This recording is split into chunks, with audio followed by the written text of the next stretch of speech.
reporting, speaking, or writing about a specific issue. Now, there are different types of advocacy. One that's called peer support advocacy, and that's where you have emotional or financial support from family or friends, or support groups. There's educational advocacy, like we're having tonight, where you go to health fairs and talk about survivorship issues.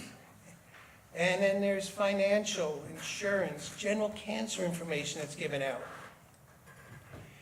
Then there's fundraising advocacy, which the Leukemia and Lymphoma Society is very much involved with their walks, the Light the Night Walk for the Cure.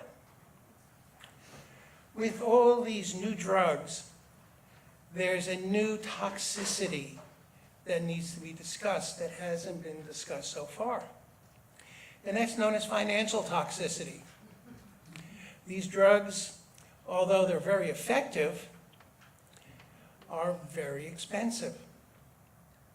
A couple of weeks ago, I had the opportunity to sit down with an assistant director of the FDA and talk about the cost of bringing new drugs to market. When a new compound is discovered, to go through the what's called preclinical and then phase 1 clinical trials where you try it in people and see if it makes them sick or makes them better. Then there's phase 2 trials, which once you know the dose, you go on to see, is this drug more effective than historical controls? And if it is, then you do phase 3 trials, where you try the new drug head-to-head against an old drug. Well, it costs on the average of $3.5 billion to bring a drug to market. Once the drug gets its patent, the patent life, once the drug is approved, is 7 years. And that's why new drugs are so expensive. The pharmaceutical companies are trying to recoup their investment on what it took to bring that drug to market. So, what can we do as advocates to try and overcome this financial toxicity? Well, there are patient assistance programs that you'll hear about. These are offered by pharmaceutical companies as well as private foundations. There was a recent estimate that 47% of cancer patients live with a high degree of financial distress, which is part of the toxicity. Now, we all know that in modern warfare, there's something called collateral damage. And those of us that work on the front lines of cancer care are familiar with the financial distress that a cancer diagnosis can unleash on the patient and their families.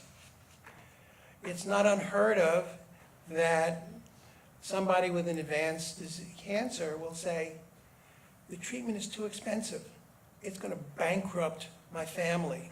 I'm going to lose my house. I'll lose my car. There's going to be nothing left for my wife to live on after I go. Well, those are the kind of things that there's help for. There's programs that are out there to try and cut down on that stress. And Seth will talk about some of those programs in a minute.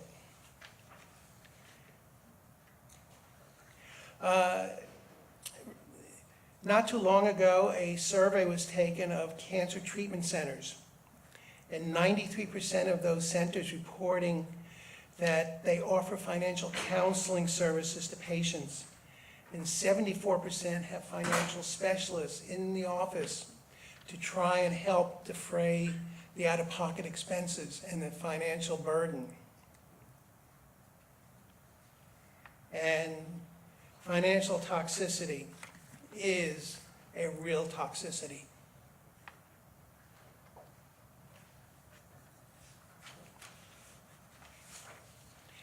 So this financial person can work to help secure additional help.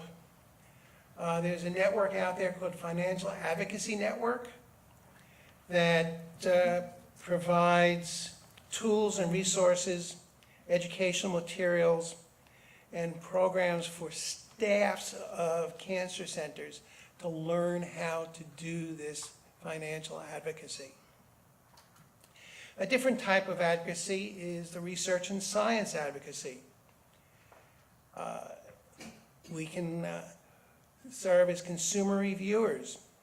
The National Cancer Institute has working groups, so does the Department of Defense. And all of these are looking at and monitoring the safety of drugs on patients before the drug gets to market and after the drug gets to market. And then lastly is political advocacy, and that's lobbying to impact change in public policy. That is talking to your congressman, talking to your senators, talking to your state representatives, your state senators, and trying to make them aware of the issues that are troubling to the cancer community. And then lastly is being outspoken and talking to the media. Now, the media doesn't want to hear about John Jones having cancer and getting treated at cancer centers of America. They want to get the feel-good part of the story. They want to say, John Jones was on death's doorstep. He went to the center. They took care of him. They fed him right. They took care of his emotional needs. And now he's a better person because of all of the treatment he went through. That's what newspapers want to hear. That's what TV stations want to hear. That's what politicians want to hear. And so when we go to Washington or we go to Tallahassee, in February, the governor declared that Breast Cancer Month.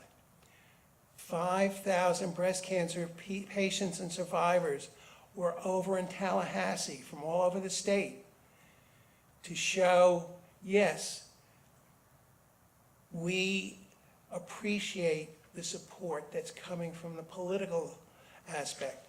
And this was eaten up by the newspaper and TV.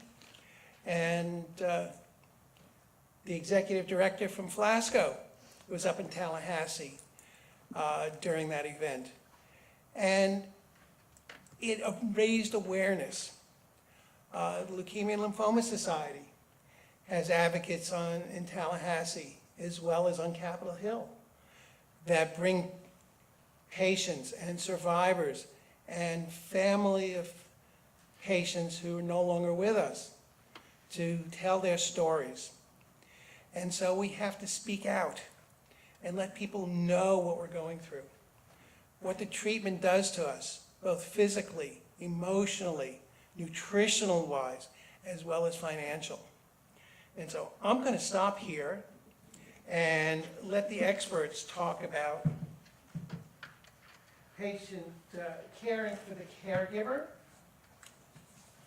And we'll welcome here.